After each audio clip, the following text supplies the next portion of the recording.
Welcome to the Colorado Real Estate Leaders Podcast, brought to you by Trailstone Insurance Group, bringing you interviews with Colorado's best real estate and mortgage professionals, empowering you to understand the current trends in the housing market so you can make the American dream your reality. Enjoy today's episode. Well, it's a great day in Colorado, and welcome to the Colorado Real Estate Leaders Podcast. Today we have with us Sandra Escobar, who is a mortgage loan officer with U.S. Bank. Sandra, welcome to the program. Hi, thank you, Mike. Thank you so much. I'm happy to be here. Yeah, I'm always excited to talk to people and getting their perspectives on how they do their business. And one of the first questions I love asking is, how did you get into the industry? Because so many times it's like, funny story, I met this one person, so what is your story of how you got into the mortgage industry?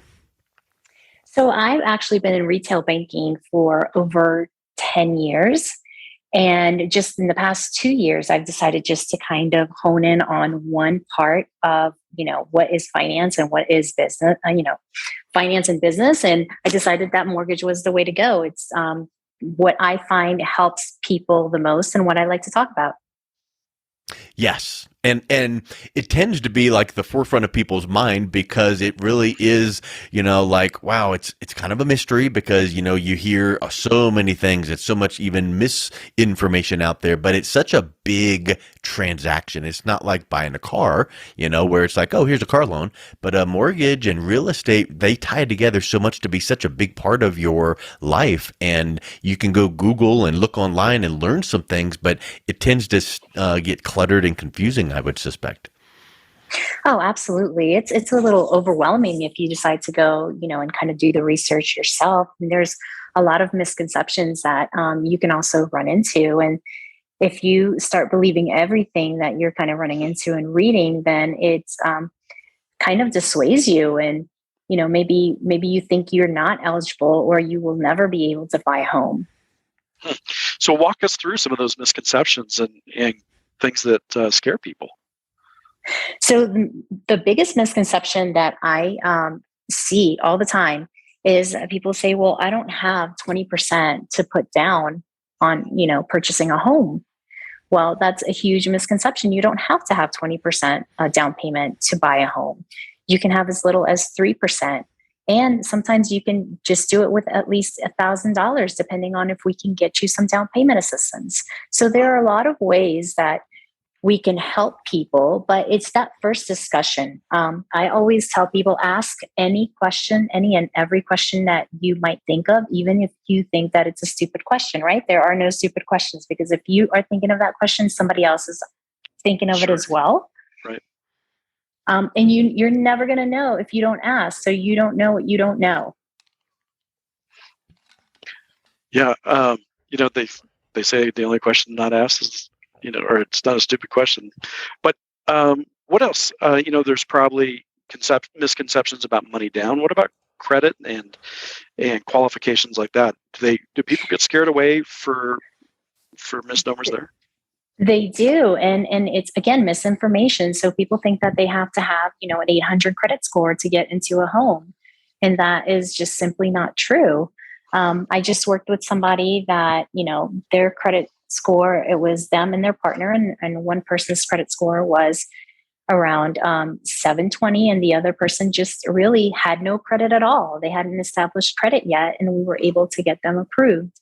So again, it's just, asking those questions up front that you might be maybe a little confused about or concerned about, and then we can work around it. And if we can't work around it and there's no solution at the moment, then let's make a plan. How can we get you there? What do you have to do in order to get to your final goal of being a homeowner? That's a really great point you just brought up. It's not no goodbye next. It's not now. And here's what you need to have to accomplish this thing, whatever it is, credit or income. So, hey, here's a plan. Here's how to get you there. And here's the very next step. And might take you 3 months, 6 months, 9 months, but let's kind of work toward that. And I would think that clarity that you're working with, educating them on, is huge. And they appreciate that kind of heart of a teacher. Exactly, because that's what we should be, is we should also be educating our clients in having those conversations. And maybe we even come up with a solution that they weren't thinking about, because sometimes when a person's not in it, they can kind of think outside the box. And when you were the person actually in that situation, maybe the homeowner, they're just kind of, in this box, and they can't see outside the box to see what other options are out there. So we were talking about misconceptions like credit score, or maybe some other things that would make people go, yeah, but maybe not me, because. What are some other things like maybe income? Like, well, I've always heard that if you're self-employed, that you just can't get into a home, or it's way harder, and it might take some extra documentation. But talk a little bit about some of the ways you can help people that have their own business. Yes, and you're absolutely right. Self-employed people, I think, are the ones that are the most hesitant, or the ones that are the most afraid of making that first step, or actually picking up the phone and calling and asking those questions. So generally, 2 years of taxes is what we're going to require. We're going to require you to be in business for about 2 years. Now, again, that is not black and white, because let's use a construction worker, for example. So if you are in construction, and prior to opening that construction business, you worked in construction for a company and you were a W-2 employee for 5 years, 8 years, then maybe we're not going to need the full 2 year of history with your self-employed business. We can use what you were working in before as your work history, because you're in the same industry. So again, it's ways of thinking outside the box and saying, okay, well, you were in construction prior to owning your own construction business, and we can maybe work around that. And let's make this statement, let's make the case to the underwriter and say, well, this just kind of makes sense. It just kind of flowed over. You were a foreman before, the industry, and now you decided to open your own business, and you've been in business for a year, year and a half. So kind of like a blended hybrid, like exactly. Maybe it can't be 2 months self-employed and 9 years, but maybe if you're not quite at that 2 years. So that's really good to know. That's creative, and that is aggressive. In that particular hypothetical scenario, do there need to be some pretty good compensating factors? Like, okay, we'll do that if you've got X number of dollars in reserves or assets, or is it just a decision that the underwriter you need to paint the picture for? Usually it's a decision. You want to make sure and paint that picture and be very vivid with the picture that you're painting, because it can sway them to say, okay, well, this is not so much of a risk factor than we thought it was. And yes, you're right. It's not going to be, we started our business 2 months ago and I was in the business for 10 years and now we're going to be able to do it. No, not quite. But if you're not quite at that 2 year mark, then there are ways of, possibly working around it. And if not, then okay, let's make the plan. How are we going to make it so you're only a year and a half in? Let's make the plan for 6 months from now. Yeah. And that kind of gets down to listening and educating, because if you are talking with that borrower and you learned and heard that, I might have just started my business a year and a half ago or whatever the time frame, but my former employer is one of my biggest clients, because they said if I would start my business, they would send me deals and then they introduced me to, and if you are able to paint that picture to that underwriter, it does feel a little bit different than I just opened up my business, put out the shingle, and it's a brand new industry. So it all gets down to listening, learning, having you educating them on what the underwriter would look for, and then, oh, well, yeah, I'm glad you mentioned that because I do have, and then it just helps you really, create that scenario. Exactly. It is a conversation that you want to have with your clients, and you don't want to be talking at them. You do primarily, you're there to listen. You're there to ask questions and listen and, get a full picture of, what their goals are, and see what you can work with, what you can make work right now. And if not, let's do the plan. Let's make that plan for you. And, it might seem like, it's just a lot of work. It is. It It is a lot of absolutely work, is. and it's paperwork and documentation. And brace yourself, you're going to need to dig through some files or open up, your computer, and it's going to take some time, but it's worth it because in reality, your house is typically your biggest asset. When you think about retirement and wealth, it tends to be the biggest asset, and it becomes an asset when the value increases and you're paying down your mortgage and then that equity grows. So talk a little bit about how you work with your clients on teaching them where to position the house asset in their future. Yeah, absolutely. So I'm from Colombia. I'm from South America. So I'm also, bilingual mortgage officer. So one of the reasons why I decided on just focusing on mortgage is because my mom rented for most of her life. She rented, and I think it was because of the lack of education, as far as not knowing and being scared. Those myths that we just talked about, that she wouldn't have enough money in order to buy a home, or that her credit wasn't good enough in order to buy a home. Well, had somebody had that conversation with her and said, hey, look, you only have to have 3%. You don't have to have the full 20%. Or let's look into some grants. Maybe we can look into a down payment assistance program for you. And your credit is not in the 800s, but it's absolutely fine to qualify you for a home. She would have and own her home right now outright, and she would start building generational wealth, which is what really, the American dream is home ownership, and it's to be financially secure and to be content in your home, and to have that community feeling. But it's kind of building wealth without you knowing you're building wealth. So you now are building generational wealth that you can pass on to your kids or your grandkids. That's And huge. Yeah. It's huge. That's family legacy at that point. And the other thing is, if you did have to struggle and work and plan and all that, and you taught your family what you did to get there, and then now over the years some things have grown with equity in the house and all of that, that's a character trait then that you're passing along, in addition to just the asset of the house, and even talking about wise use of getting the right mortgage program. That's just something that you're able to make sure that they understand that it's worth the knowledge, learning, struggle, frustration of, oh, we got to get this paperwork.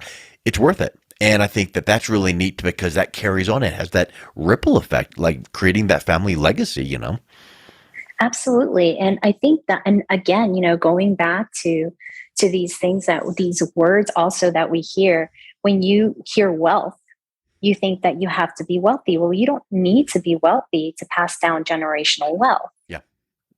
And that's what I think a lot of people in their mindset, when they hear wealth, they think of, riches and having all of this money, when actually, home ownership, it promotes wealth building by acting as, a forced savings mechanism through home value appreciation as well.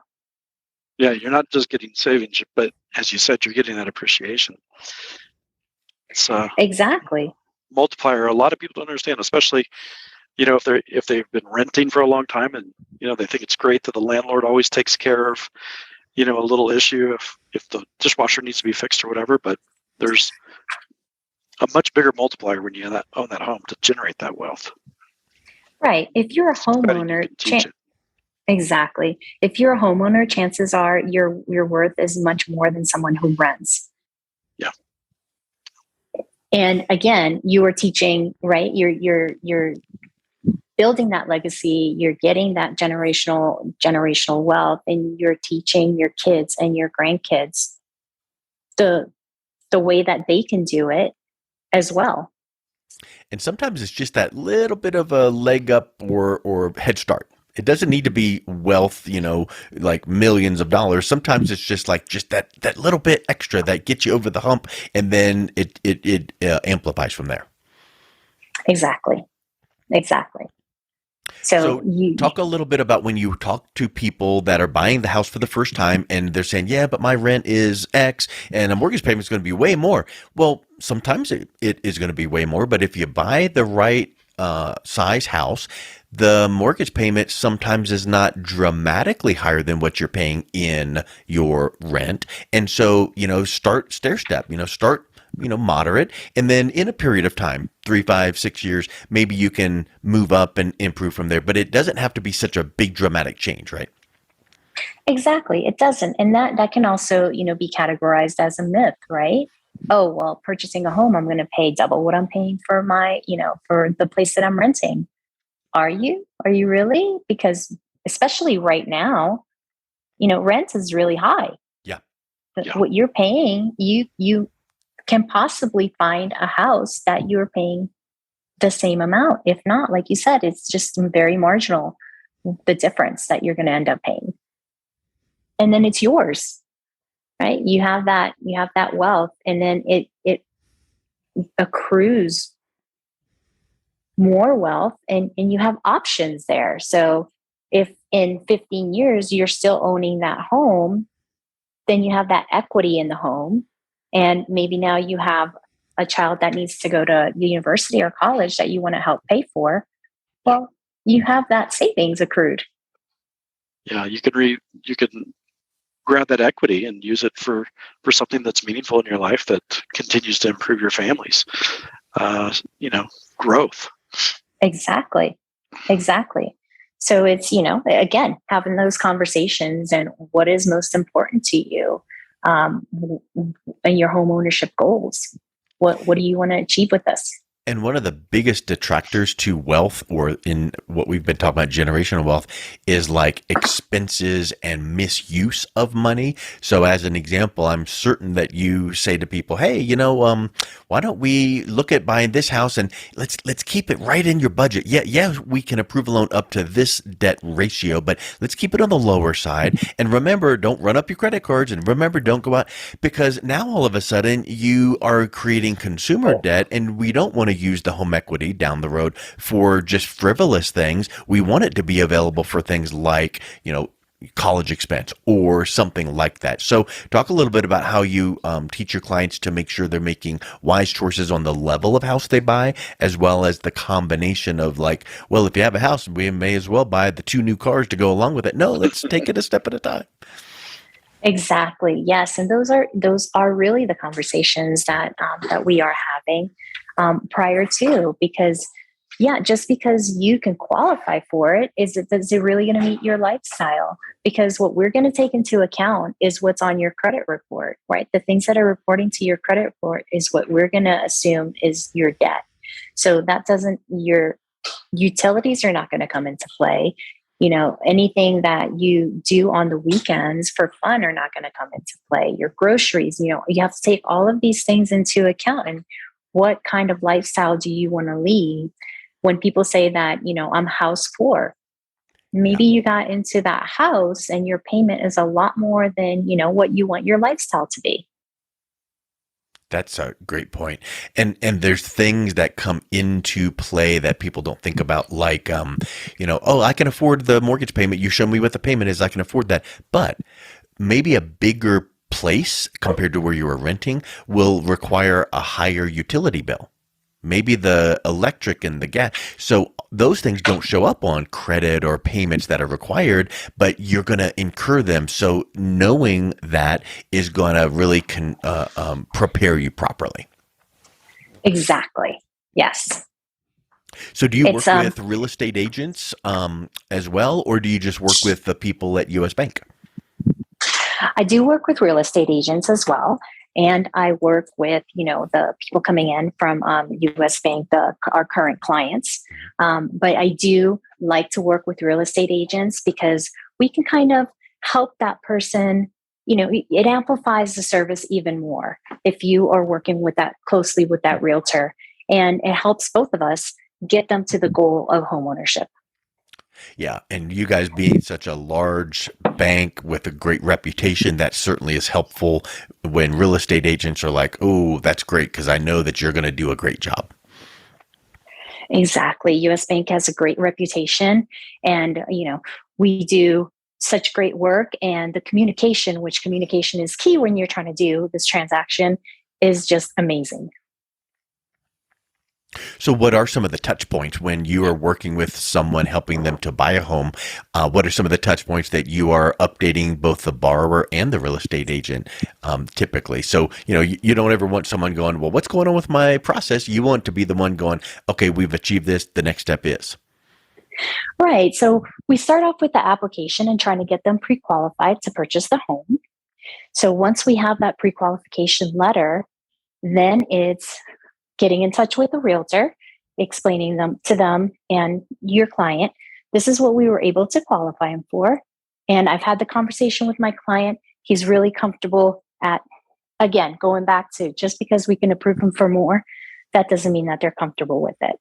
But this is what he's comfortable with, and this is what the payment he's comfortable with. So then they start house hunting.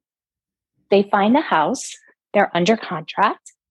So then after that, it's really maybe 3 weeks from contract to closing. We are going to be in touch twice a week, letting you know, okay, we've ordered the appraisal. We have all of the dates of your inspection. Then the appraisal is in. Everything was great. The appraisal came back great. Now, we went from processing to underwriting. Underwriting maybe came back with a conditional approval, meaning that they just are asking for a couple more documents from you. And then we send it back to underwriting once we get all of those other documents. And now we have a final approval. We're ready to go. Your closing date is in a week, and we should have figures with the title company. Nice. That whole process was a nice, succinct, peppy, nice way to go. I could just tell that when you're updating your people, they're like, oh, that just is so amazing. That's great news. Not like, here's the next thing that's going to be grueling. We got to wait for. No, this is like, okay, we're done. Okay, that's good. Oh, here's a little thing where we got to get this, but it's no big deal. That's the way that you want to work with a lender. You want it to be like, guide me and show me the way and make it easy. Well, yeah, because it can be very overwhelming and, scary at times. Like, oh, now, I'm under a time crunch. Am I doing everything in the time frame that I'm supposed to be doing everything? Because then they have, the looming earnest money that they've already put down. Am I going to lose that money if we don't do these things in a timely manner? Well, that's what I'm here for. I'm here to let you know that, yes, we are hitting all of these dates. And probably before we really need to hit all of these dates. And you are fine. We are good to go. We are just moving forward. Or, you know what? We've come up with a little bit of a hiccup, and the underwriter just wants a little bit more clarification on this. Let's give them that clarification so we can get that final approval and get this going. Excellent. Well, Sandra, it's been such a pleasure talking with you and hearing how you work with your clients and think more than just the transaction, but creating relationships and helping them think forward and create that generational wealth. So when someone is interested in learning more and reaching out and connecting with you, what's the best way they can talk with you? Best way to reach me is my cell phone. Cell phone number is 303-332-4665. That's 303-332-4665, or you can email me at sandra.escobar@usbank.com. You can also reach me that way, but the cell phone is probably the best way to reach me. Excellent. Well, thank you so much for coming on. It was such a pleasure talking with you today. Thank you guys so much for having me on. This was a great conversation, and I love hearing you guys. Thank you for listening to the Colorado Real Estate Leaders Podcast, brought to you by Trailstone Insurance Group. To learn more about the topics mentioned on today's show or listen to past episodes, visit www.coloradorealestateleaders.com.